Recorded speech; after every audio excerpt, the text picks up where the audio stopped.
Hi, welcome to Cybersecurity. In today's video, we'll be talking about jump servers. So, what is a jump server? A jump server is simply a server that sits in between the user trying to connect to your servers in the data center from outside and from the internet to your internal network. So, in the diagram that we have in front of us, we have a simple network where a user from the external or let me just say untrusted is trying to manage our servers that are internal that are sitting in our data center. So what happens here is when this user wants to manage the servers that are sitting in the data center, which is definitely inside on our internal network, it's connecting to these servers using through different service ports, which can be port 22, 80, 80, 443, 339, depending on the ports that your service is running on. So here, these service ports are ports that allow communication, that allows a connection to those servers.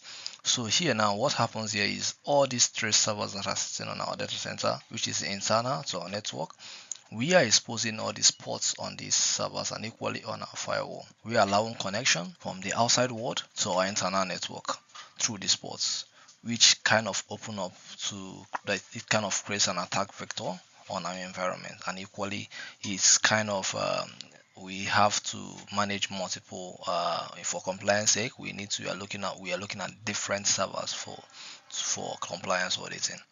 So here now, what happens is when we have a jump server is definitely a server that sits in between that client that is connecting from the external network to our internal servers that is connected, that is sitting in a data center, which is a trusted area.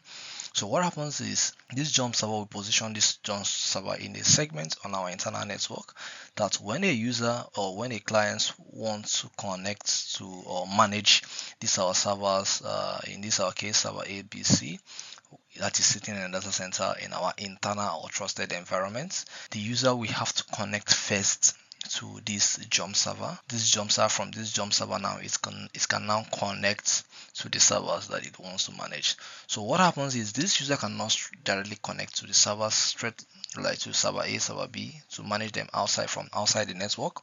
So rather he needs to connect to this jump server. So here instead of opening ports, all these service ports on all the three jump servers that are exposed to the internet, what we can do is we open up this port for just this jump server, just this one machine.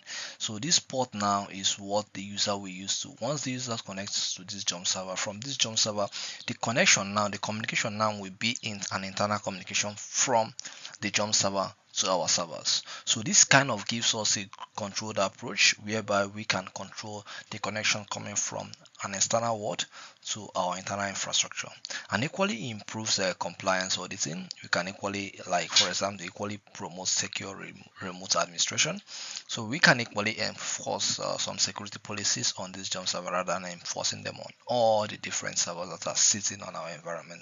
So using jump servers makes management easier. It makes remote control management easier for our critical servers that are sitting internally in our data centers that holds critical informations. So thank you. And another thing you can do is these jump servers, you can equally position a firewall before the jump server, making the jump server to be on the DMZ region. So now what will happen in my next video, I will talk about DMZs, the demilitarized zones. Thank you. Hope on seeing you guys next time. Thank you and do have a lovely day. Don't forget to like and subscribe Cybernet Security for more resourceful videos. Thank you.